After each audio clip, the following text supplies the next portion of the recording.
22वां अध्याय। देवहूति के साथ कर्दम प्रजापति का विवाह। मैत्रेय जी कहते हैं, विदुर जी, इस प्रकार जब कर्दम जी ने मुनि के संपूर्ण गुणों और कर्मों की श्रेष्ठता का वर्णन किया तो उन्होंने उस निवृत्ति परायण मुनि से कुछ सकुचाकर कहा।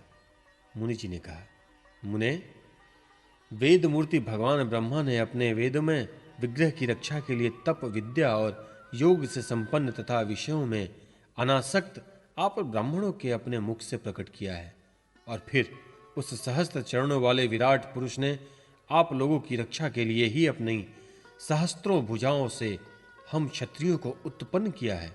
इस प्रकार ब्राह्मण उनके हृदय और क्षत्रिय शरीर कहलाते हैं। अतः एक ही शरीर से संबंध होने के कारण अपनी अपनी और एक दूसरे की रक्षा करने वाले उन ब्राह्मण और क्षत्रियों की वास्तव में श्री हरि ही रक्षा करते हैं, जो समस्त कार्य कारक रूप होकर भी वास्तव में निर्विकार है। आपके दर्शन मात्र से ही मेरे सारे संदेह दूर हो गए, क्योंकि आपने मेरी प्रशंसा के मिससे स्वयं ही प्रजापालक की इच्छा वाले राजा के धर्मों का बड़े प्रेम से निरूपण किया है। आपका दर्शन अजितेंद्रिय पुरुषों को बहुत दुर्लभ है। मेरा बड़ा भाग्य है जो मुझे आपका दर्शन हुआ और मैं आपके चरणों की मंगलमयी रज अपने सिर पर चढ़ा सका।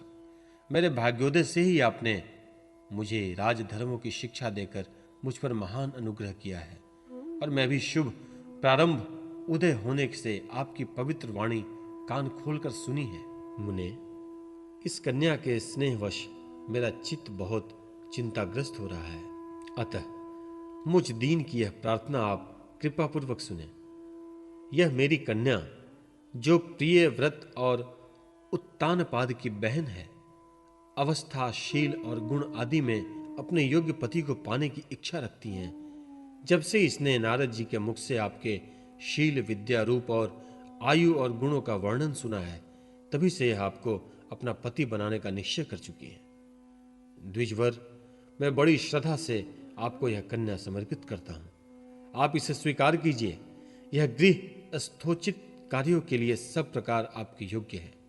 जो भोग स्वतः प्राप्त हो जाए उसकी अवहेलना करना विरक्त पुरुषों को भी उचित नहीं है। फिर विषयासक्त की तो बात ही क्या है।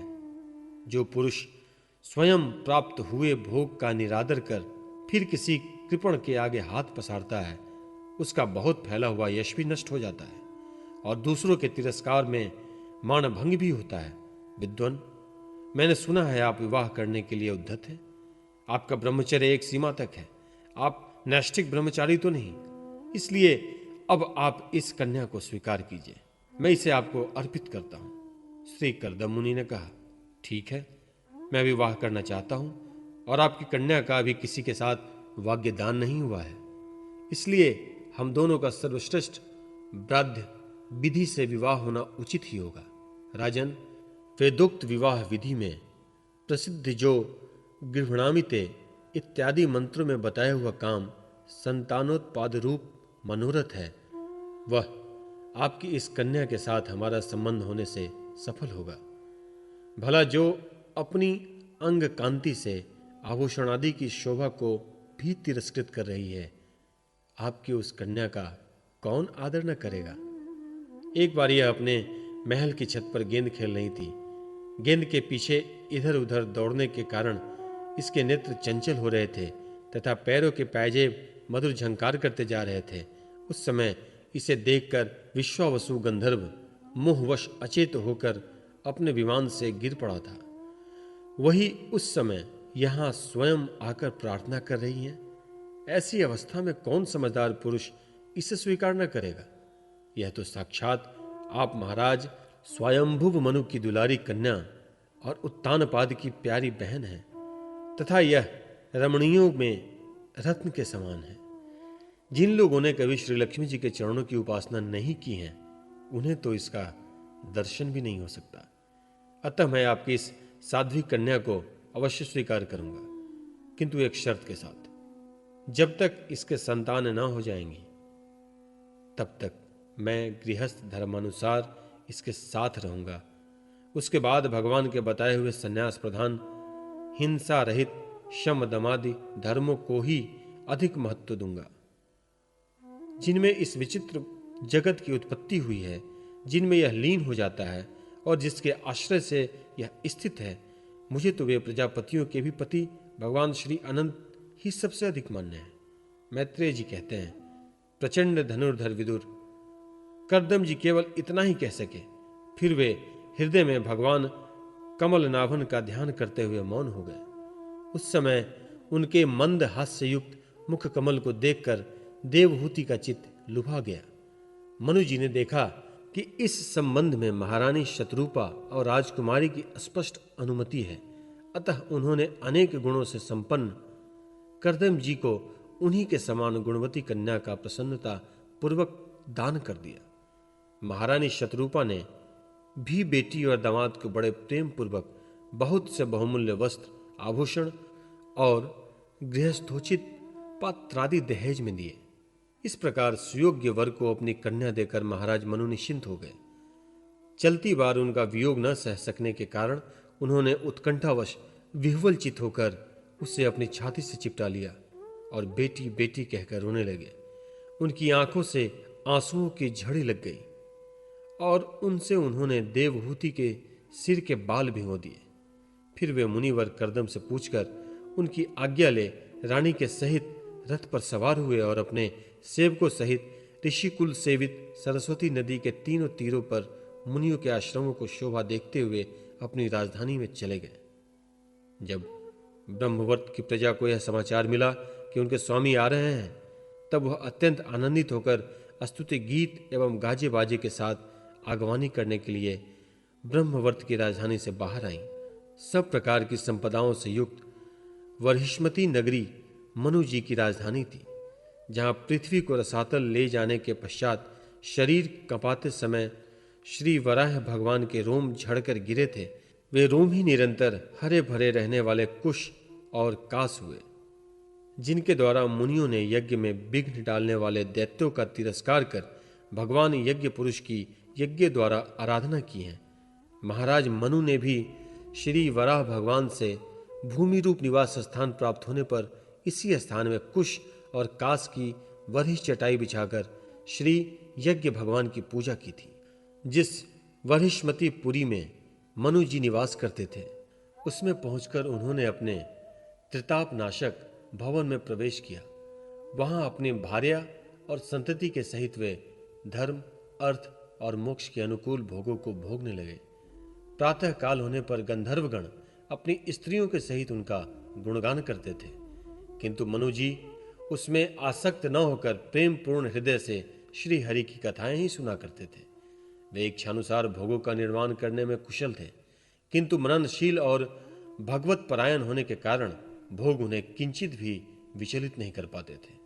भगवान विष्णु की कथाओं का श्रवण, ध्यान, रचना और निरूपण करते रहने के कारण उनके मनवंतर को व्यतीत करने वाले क्षण कभी व्यर्थ नहीं जाते थे। इस प्रकार अपनी जागृत आदि तीन अवस्थाओं अथवा तीनों गुणों को अभिभूत करके उन्होंने भगवान वासुदेव के कथा प्रसंग में उन्होंने मनवंतर के 71 चतुर्योग पूरे कर दिए। व्यास नंदन विदुर जी, जो पुरुष श्री हरि के आश्रित रहता है, उसे शारीरिक, मानसिक, दैविक, मानुषिक अथवा भौतिक दुख किस प्रकार कष्ट पहुंचा सकते हैं। मनु जी निरंतर समस्त प्राणियों के हितों में लगे रहते थे। मुनियों के पूछने पर उन्होंने मनुष्य के तथा समस्त वर्ण और आश्रमों के अनेक प्रकार के मंगलमय धर्मों का भी वर्णन किया है, जो मनु संहिता के रूप में अब भी उपलब्ध है। जगत के सर्वप्रथम सम्राट महाराज मनु वास्तव में कीर्तन के योग्य थे। यह मैंने उनके अद्भुत चरित्र का वर्णन किया है। अब उनकी कन्या देवहूति का कर्दम और देवहूति का विहार। श्री मैत्रेय जी ने कहा, विदुर जी, माता पिता के चले जाने पर पति के अभिप्राय को समझ लेने में कुशल साध्वी देवहूति कर्दम जी की प्रतिदिन प्रेम पूर्वक सेवा करने ठीक उसी तरह जैसे श्री पार्वती जी भगवान शंकर की सेवा करती हैं।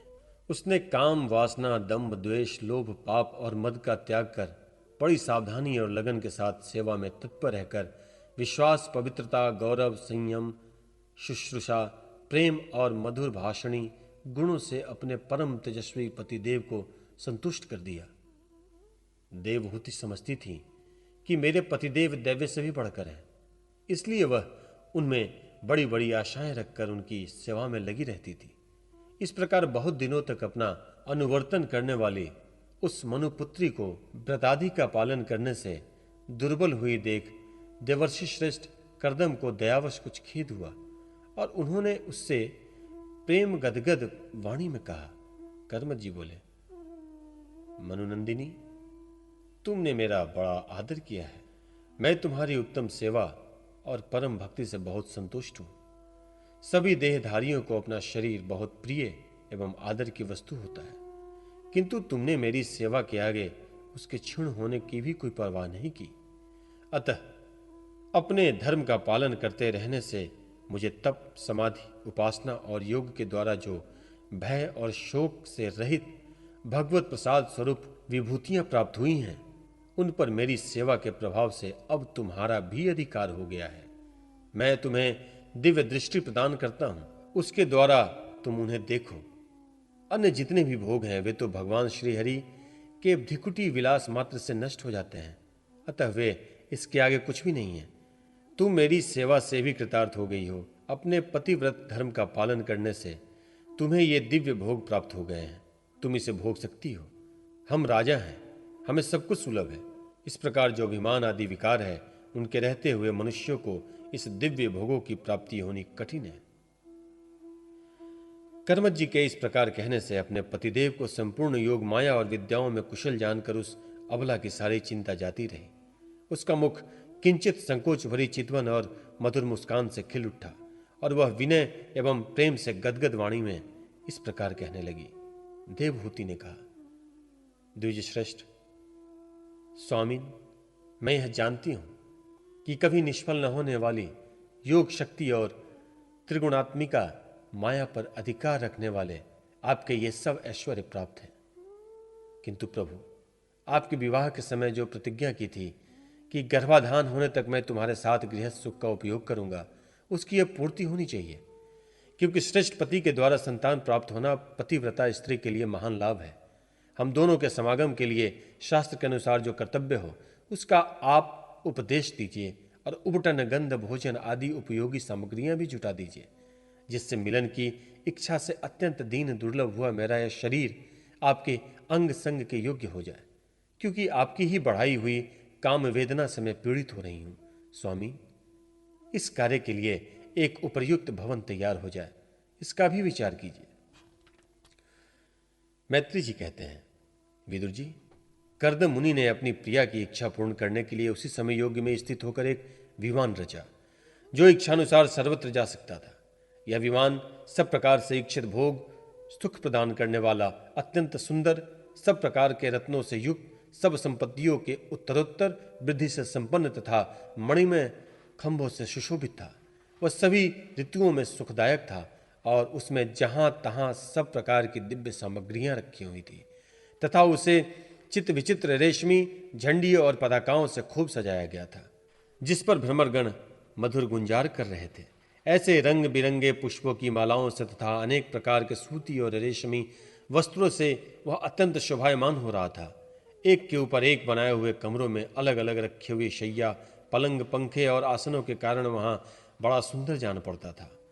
जहां तहां दीवारों में की हुई शिल्पकारी अपनी अपूर्व शोभा हो रही थी। उसमें पन्ने का पर्स था और बैठने के लिए मुंदे वाली बेदियां बनाई गई थी। मुंदे की ही देहलियां थी। उसके द्वारों के हीरे के किवाड़ थे तथा इंद्रणीय मणि के शिखरों पर सोने के कलश रखे हुए थे। उसकी हीरे की दीवारों में बढ़िया लाल जड़े हुए थे, जो ऐसे जान पड़ते थे मानो विमान की ही आंखें हो, तथा उसे रंग बिरंगे चंदोबे और बहुमूल्य सुनहरी बंधन वारों से सजाया गया था। उस विमान में जहां तहां कृत्रिम हंस और कबूतर आदि पक्षी बनाए गए थे, जो बिल्कुल सजीव से मालूम पड़ते थे।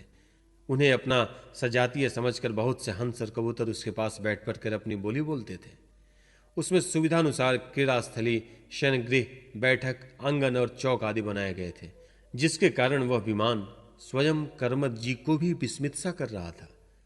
ऐसे सुंदर घर को जब देवहूति ने बहुत प्रसन्न चित्त से नहीं देखा, तो सबके आंतरिक भाव को परख लेने वाले कर्मठ जी ने स्वयं कहा, भीरू, तुम इस बिंदु सरोवर में स्नान करके विमान पर चढ़ जाओ। यह विष्णु भगवान का रचा हुआ तीर्थ मनुष्यों को सभी कामनाओं की प्राप्ति कराने वाला है। कमल लोचन देवहूति ने अपने पति की बात मानकर सरस्वती के पवित्र जल से भरे हुए उस सरोवर में प्रवेश कर लिया। उस समय वह बड़ी मैली कुचैली साड़ी पहने हुई थी। उसके सिर के बाल चिपक जाने से उसमें लटें पड़ गई थी। शरीर में मैल जम गया तथा स्तन कांतिहीन हो गए थे। सरोवर में गोता लगाने पर उसने उसके भीतर एक महल में 1000 कन्याएं देखी। वे सभी किशोर अवस्था की थी और उसके शरीरों से कमल की सी गंध आ रही थी। देवहूति को देखते ही वे सब स्त्रियां सहसा खड़ी हो गई और हाथ जोड़कर कहने लगी, हम आपकी दासियां हैं, हमें आज्ञा दीजिए, आपकी क्या सेवा करें। विदुर जी, तब स्वामिनी को सम्मान देने वाली उस रमणियों ने बहुमूल्य मसालों तथा गंध आदि से मिश्रित जल के द्वारा मनस्विनी देवहूति को स्नान कराया तथा उसे 2 नवीन और निर्मल वस्त्र पहनने को दिए। फिर उन्होंने ये बहुत मूल्य के बड़े सुंदर और कांतिमान आभूषण, सर्वगुण संपन्न भोजन और पीने के लिए अमृत के समान स्वादिष्ट आसव प्रस्तुत किए। अब देवहूति ने दर्पण में अपना प्रतिबिंब देखा तो उसे मालूम हुआ कि वह भांति भांति के सुगंधित फूलों के हारों से विभूषित है, स्वच्छ वस्त्र धारण किए हुए है। उसका शरीर भी निर्मल और कांतिमान हो गया है तथा उन कन्याओं ने बड़े आदर पूर्वक उनका मांगलिक श्रृंगार किया है। उसे सिर से स्नान कराया गया है। स्नान के पश्चात अंग अंग में सब प्रकार के आभूषण सजाए गए हैं तथा उसके गले में हार, हुमेल, हाथों में कंगन और पैरों में छमछमाते हुए सोने के पायजेब सुशोभित हैं। कमर में पड़ी हुई सोने की रत्न जटित करधनी से बहुमूल्य मणियों के हार से और अंग अंग में लगे हुए कुमकुम आदि मंगल द्रव्यों से उसकी अपूर्व शोभा हो रही है। उसका मुख सुंदर दंतावली, मनोहर भौवे, कमल की कली से स्पर्धा करने वाले प्रेम कटाक्ष में सुंदर नेत्र और नीली अलकावली से बड़ा ही सुंदर जान पड़ता है। विदुर जी, जब देवहूति ने अपने प्रिय पतिदेव का स्मरण किया तो अपने को सहेलियों के सहित वहीं पाया जहां प्रजापति कर्दम जी विराजमान थे।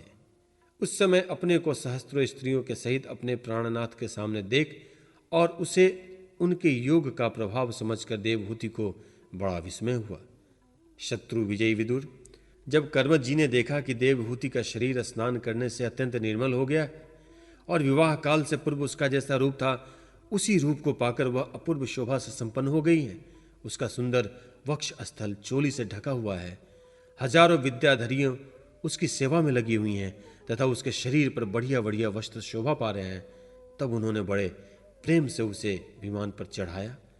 उस समय अपनी प्रिया के प्रति अनुरक्त होने पर कर्मठ जी की महिमा मन और इंद्रियों पर प्रभुता कम नहीं हुई। विद्याधरियां उनके शरीर की सेवा कर रही थी।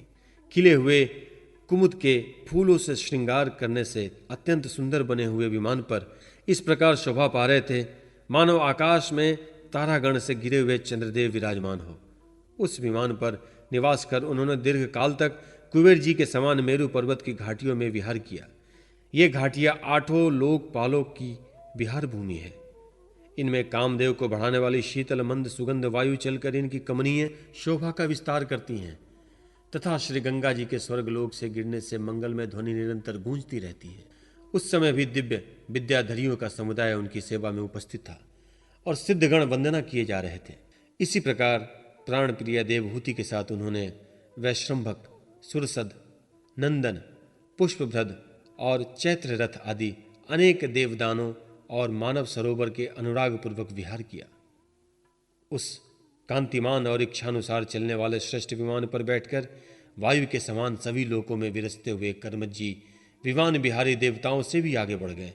विदुर जी, जिन्होंने भगवान के भवभयहारी पवित्र पाप पद्दों का आश्रय लिया है, उस धीर पुरुष के लिए कौन सी वस्तु या शक्ति दुर्लभ है।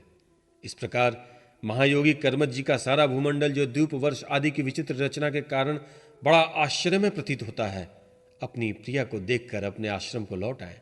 फिर उन्होंने अपने को 9 रूपों में विभक्त कर रति सुख के लिए अत्यंत उत्सुक मनु कुमारी देवहूति को आनंदित करते हुए उसके साथ बहुत वर्षों तक विहार किया, किंतु उनका इतना लंबा समय एक मुहूर्त के समान बीत गया। उस विमान में रति सुख को बढ़ाने वाली बड़ी सुंदर शैया का आश्रय ले अपने परम रूपवान प्रियतम के साथ रहती हुई देवहूति को इतना काल कुछ भी न जान पड़ा।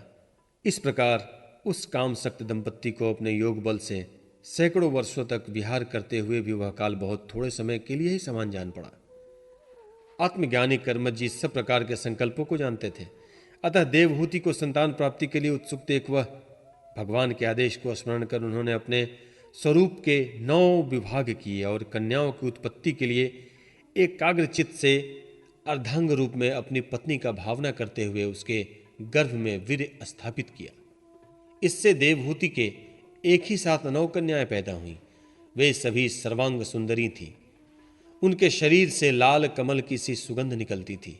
इसी समय शुद्ध स्वभाव वाली सती देवहूति ने देखा कि पूर्व प्रतिज्ञा के अनुसार उसके पति संन्यासाश्रम ग्रहण करके वन को जाना चाहते हैं, तो उसने अपने आंसुओं को रोककर ऊपर से मुस्कुराते हुए व्याकुल एवं संतप्त हृदय से धीरे धीरे अति मधुर वाणी में कहा।